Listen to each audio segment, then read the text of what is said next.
All right, what's going on, everybody? Hope you guys are enjoying your day. We are back at it talking about the AFC South today. Now, this division doesn't exactly have much interest or much spice in it, but there are some things we can talk about. This division last year was claimed by the Tennessee Titans, who not only won the division, but claimed the number one seed in the AFC in general. This team got all the way to the division round because they were the number one seed and lost at home to the Cincinnati Bengals due to the incompetence of one Ryan Tannehill. Obviously, they got back Derrick Henry, who did suffer an injury during the regular season, but was able to play in that playoff game. He clearly wasn't himself to his full capacity, but he did contribute there. The defense was doing the best they can, and they actually made it very tough on Joe Burrow, but Ryan Tannehill coughing the ball up 3 times, one being at the end of the game, pretty much cost them because it helped give Cincinnati an opportunity to get into field goal range and ultimately win that with a game-winning field goal. So this team doesn't really have a lot to specifically fix. They did lose Julio Jones. They chose to give up Julio Jones, but they added pieces. Their receiving core is relatively fine. You still got Derrick Henry. And their defense, again, they've been working on their defense over the last couple of years. Their defense has been relatively solid. The main issue we're seeing with the Tennessee Titans right now is a quarterback situation. We're not sure if Tennessee is fully bought in on Ryan Tannehill. We don't know if they believe in Ryan Tannehill to be the guy to get them to the Super Bowl. We're starting to really ask those questions. Ryan Tannehill, he first came here, and all of a sudden, this team was able to get to the AFC Championship game. 2 years later, they're really asking these questions, especially after that performance against the Bengals. They're really asking this question. Is Ryan Tannehill the guy that's going to get us over the hump to get to the Super Bowl in this conference? We're not sure. Right now, Ryan Tannehill is still in Tennessee, and he is a starter, but they did draft a quarterback in, the 3rd round? Because I believe he fell to the 3rd round. They drafted Malik Willis, and it's a very interesting pickup here. We do not know if he's going to play at all this year, but we could be having some sort of quarterback situation in Tennessee depending on how Tannehill plays this year. So yeah, that was the Titans. The Colts last year were second in this division. They were so damn close to making the playoffs, but because Carson Wentz played poorly in the final game of that season, they lost that game and they missed the playoffs. Carson Wentz is no longer there. He was traded to the Commanders, and now the new quarterback that's here for the Colts is one Matt Ryan. They traded for Matt Ryan, and we'll see how that works out. I honestly don't know what you're going to do with Matt Ryan as your quarterback. I don't know if he can make the playoffs. I think he got a shot, but Matt Ryan is your quarterback. You go from Carson Wentz to Matt Ryan. Okay. Then after that, you had the Houston Texans, who again did not have Deshaun Watson playing at all. They were planning to trade him, so obviously they weren't playing him. Not to mention Deshaun Watson was dealing with this whole situation, so they wanted none of that. Texans last year didn't really do much. They ended up starting this guy in Davis Mills, and guess what? He actually showed that he had some ability, some talent, and was actually having some nice performances there. So because of that, they chose to stick with him, and entering this season, he seems to be the quarterback that they're going to work with the most part. Davis Mills seems to be the starter for them, and they'll just go with that. There's not much hope with the Texans, but hey, we'll see where they go. It is what it is. And last but not least, we have the Jacksonville Jaguars, who did nothing but, there's not much to talk about. There was more drama that was there as opposed, especially with a certain guy. He's not there anymore. I'm not going to bring it up. But a certain coach that thought he was better than everybody else on the coaching staff and thought he could just treat players however he wanted to treat players. It is what it is.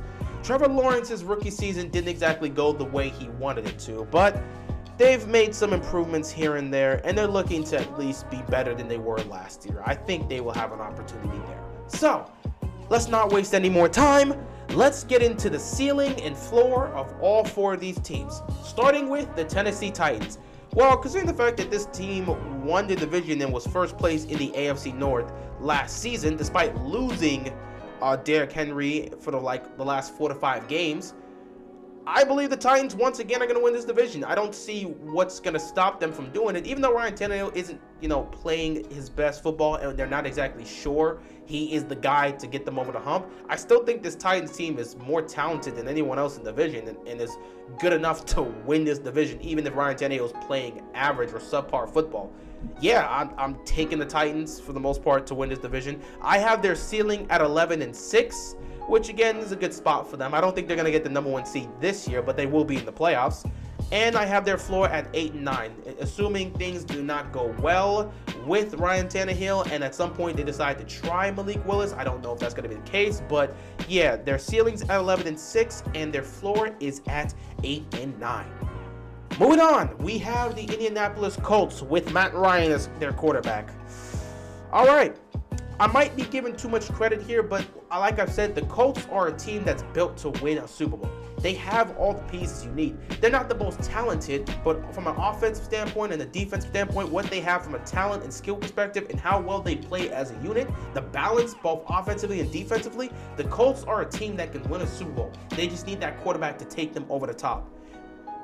Carson Wentz wasn't that guy, so they traded him to the Commanders, and they traded for Matt Ryan, who, again, I don't exactly know what you expect Matt Ryan to do at this stage of his career, but hey, he'll be good enough to help you out.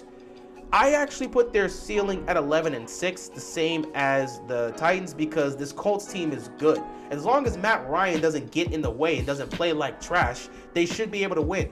You saw Carson Wentz with this team. When he played good or average, they were still able to win football games. You don't need Matt Ryan to come here and be an MVP. If you get that, you might be able to make a run in the playoffs. But you're probably not going to get that at this stage of Matt Ryan's career. If he can play good football, if he doesn't turn the ball over too much and plays solid football, you can be able to compete, potentially win this division and win a playoff spot. So I have them at 11-6. I think they're going to be fighting for a playoff spot. I'm not exactly sure if I'm going to put them in the playoffs because the AFC West is coming, and that is a team, that is an entire division that I cannot wait to talk about. That's going to be a problem. But I think the Colts will be they'll be in the rounds. They'll be in the rounds. They'll be in the conversation. They'll be in the discussion. They'll be fighting for a wild card spot. They're not going to win the division, but they'll be fighting for a wild card spot.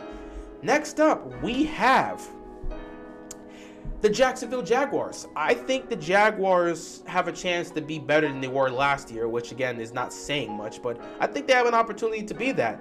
I have their ceiling at 7-10. I think we're going to see even more improvements from Trevor Lawrence. He's going to have a year under his boot now, so this second year of Trevor Lawrence being at least more comfortable with how the NFL is going and trying to deal with the situation in Jacksonville, I think he's going to win some more games. It's going to be a slow process. They're trying to build something here, obviously, but I think they're going to be winning more games than they did last year. So I have their ceiling at 7-10, and I have their floor at 4-13. If things don't go well, let's say the defense not playing well, or it's just not working out offensively, or the play calling's bad, or the coaching's bad, whatever it is, if it's not working out, they'll be back around 4-13, and they just won't do anything. 7-10 means we're seeing progress for them. If we don't see any progress, it is what it is. They'll be around 4-13. And last but not least, we have the Houston Texans. I have their ceiling at 6-11, and I have their floor at 3-14. I don't expect much from the Texans. I think Davis Mills will continue to show some level of progress. We'll see, and we'll hope he continues to show progress, because it seems like they're buying in on him right now. But I just don't know if I can sit back and say I see much from the Texans this year in terms of trying to make the playoffs. I don't think they're making the playoffs, obviously, but hey, they can shock the world. Maybe Davis Mills takes a huge jump in this second year as their starter, but I just don't think the Texans just have anything right now. They're not in any sort of contention conversations. They're just not.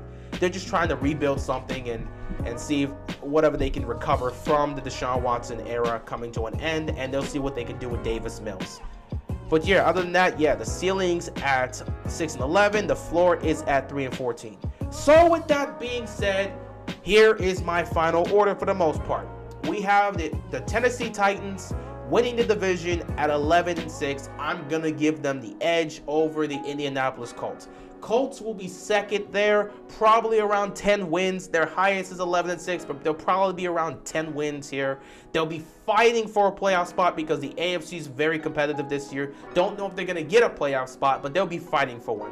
Yeah, the Jacksonville Jaguars at number 3. They'll show improvements from last year, and hopefully that improvements will be enough to showcase that, hey, if we keep building this up, we could really do something with this. I'm hopeful that we'll see a lot of improvement from Trevor Lawrence in year 2 for him, and we'll go from there. And in last place with this division will be the Houston Texans. I'm hopeful that we can see some improvements with Davis Mills and continue to see some of the progress that he was showing last year as their quarterback, but there's not much really to say about the Texans. They're in on the long run. They are completely restarting this whole situation. They're in a rebuild right now. So whatever they can get from the situation is whatever they can get. But yeah, I have the Titans winning the division, the Colts fighting for a playoff spot, and both Jags and Texans just showing some improvement and trying to take one step closer towards becoming a team that could potentially make the playoffs and potentially, could eventually, I messed that up. They could eventually contend for the Super Bowl. So a team that can slowly get back into contention and slowly get back to being a playoff team and slowly but eventually become a team that's in contention for the Super Bowl. That was messy, but it is what it is at the end of the day. I got the Titans winning the division. We'll see what happens this year. Anyway, shorter video from the AFC North because there's not much to talk about here with this division. With that being said, that is all I've got, and I'm out of here, man. Peace.